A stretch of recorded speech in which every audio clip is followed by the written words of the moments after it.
Hello friends, మనం శ్రీ మార్కండేయ పురాణం గురించి తెలుసుకుందాం. అదేవిధంగా శ్రీ మార్కండేయ పురాణం ప్రకారం ద్రౌపదీదేవికి ఎందుకు 5 మంది భర్తలు ఉన్నారు అనే విషయం గురించి తెలుసుకుందాం. మనకి అష్టాదశ మహాపురాణాల్లో శ్రీ మార్కండేయ పురాణం 7వది. మార్కండేయ మహర్షి చేత చెప్పబడింది కాబట్టి దీనికి మార్కండేయ పురాణం అనే పేరు వచ్చింది. శ్రీ మహావిష్ణువుకి కుడి పాదంగా మార్కండేయ పురాణం చెప్పబడుతుంది. మనకి శ్రీ మార్కండేయ పురాణంలో మొత్తం 136 అధ్యాయాలు ఉన్నాయి. తర్వాత శ్రీ దుర్గా సప్తసతి అనేది శ్రీ మార్కండేయ పురాణంలో భాగం అన్నమాట. మనకి అధ్యాయం 81 నుంచి 93 అధ్యాయాల్లో శ్రీ దుర్గా సప్తసతి అంటే 700 శ్లోకాలతో శ్రీదేవి మహత్యం గురించి ఉంటుంది.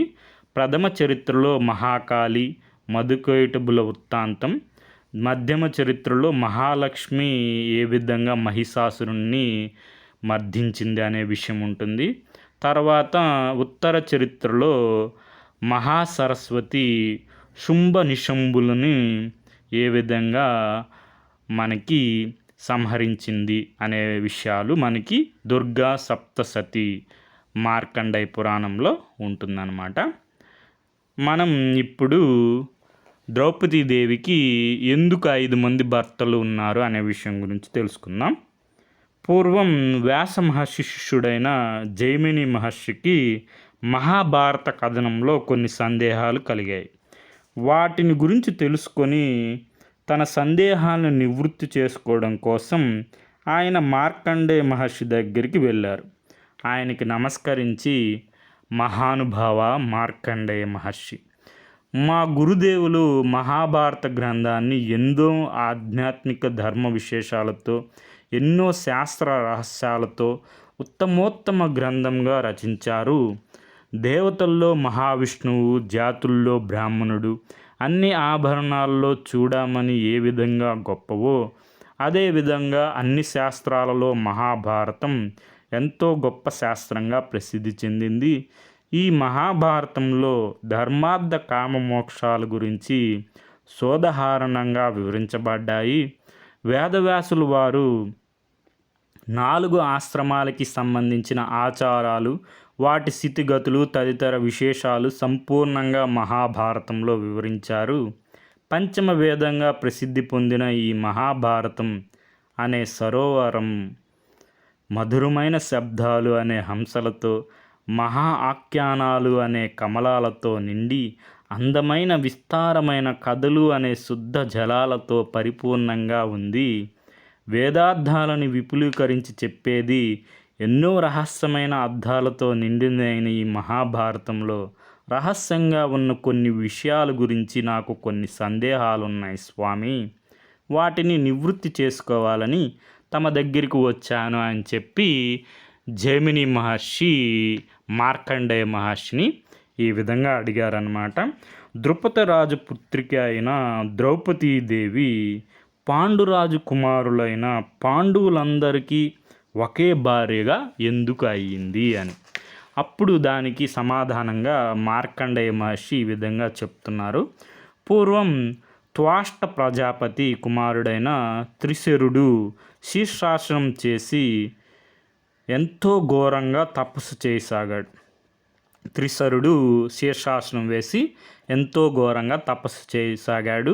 అతడు చేసే తపస్సు తన ఇంద్ర పదవి కోసమే అని భావించి ఇంద్రుడు భయంతో అతన్ని సంహరించాడు.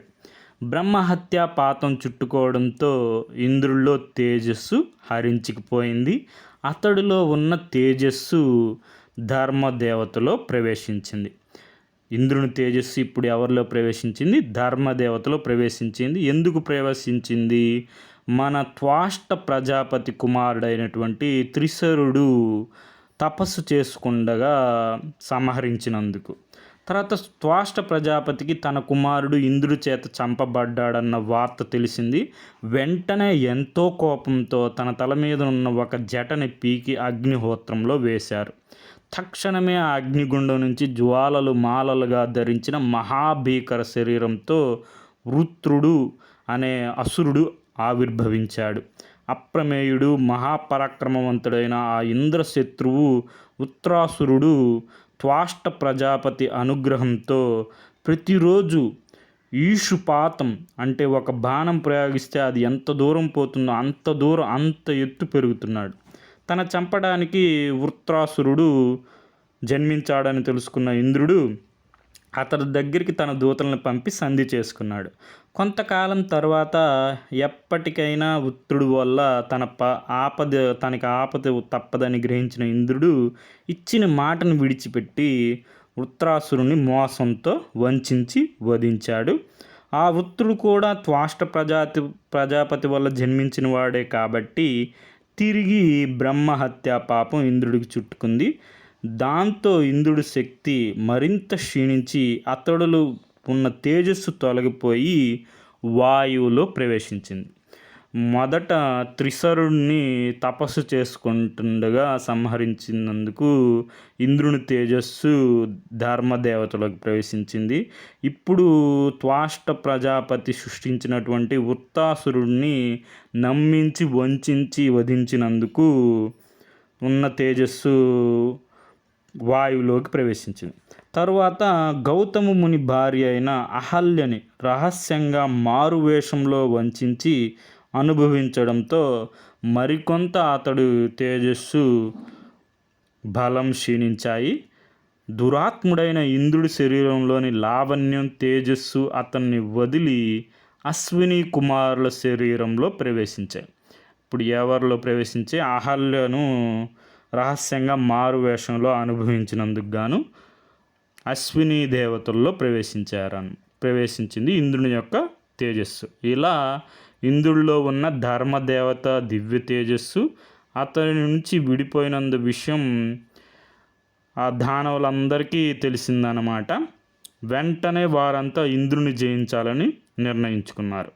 ఓ జైమిని మహర్షి, ఎంతో బలవంతులైన అసురులు కొంతకాలం తర్వాత భూలోకంలో మధోత్తులైన రాజులుగా జన్మించారు.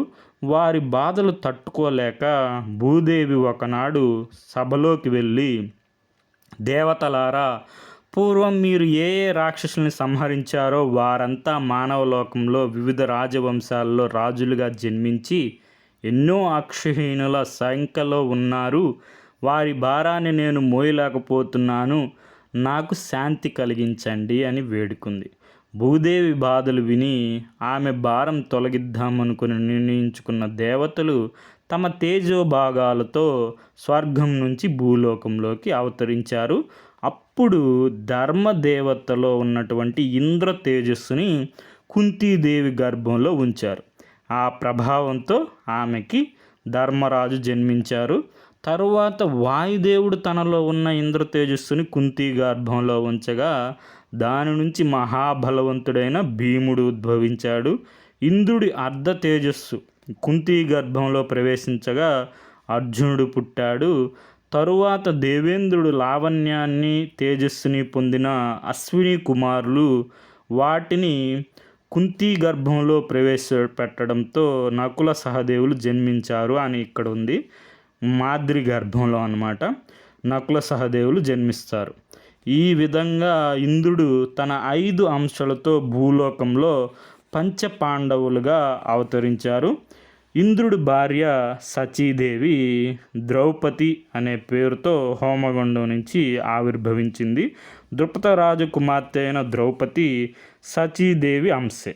అందుకే ఆమె తన భర్తలుగా పంచపాండవులను స్వీకరించింది అని చెప్పి మార్కండేయ మహర్షి జైమిని మహర్షికి ఎందుకు ద్రౌపదీదేవికి పంచపాండవులు 5 మంది భర్తలు ఉన్నారు అనే విషయాన్ని వివరించారన్నమాట. మనకిప్పుడు చూసుకున్నాం కదా, ఇది నీట్గా నోట్ చేసుకోండి. శ్రీ మార్కండేయ పురాణం గురించి మనకి అష్టాదశ మహాపురాణాల్లో 18 మహాపురాణాలు, వాటిల్లో 7వది శ్రీ మార్కండేయ పురాణం. దీంట్లో 136 అధ్యాయాలు ఉన్నాయి. వక్త వచ్చి మార్కండేయ మహర్షి, శ్రోత వచ్చి మనకి జైమిని మహర్షి. మార్కండేయ పురాణంలోనే మనకి దుర్గా సప్తసతి కూడా భాగం అన్నమాట. మనకి మూలం వచ్చి శ్రీ మార్కండేయ పురాణం, వచనం డాక్టర్ జయంతి చక్రవర్తి గారు. మనకి ఒక క్వశ్చన్ వచ్చాయి, దుర్గా సప్తసతి ప్రస్తావన ఏ పురాణంలో ఉంది? మార్కండేయ పురాణంలో ఉంది. తర్వాత ఇంద్రుని భార్య ఎవరు? ఇంద్రుని భార్య ఎవరు? Sachidevi. Okay friends, thank you for watching.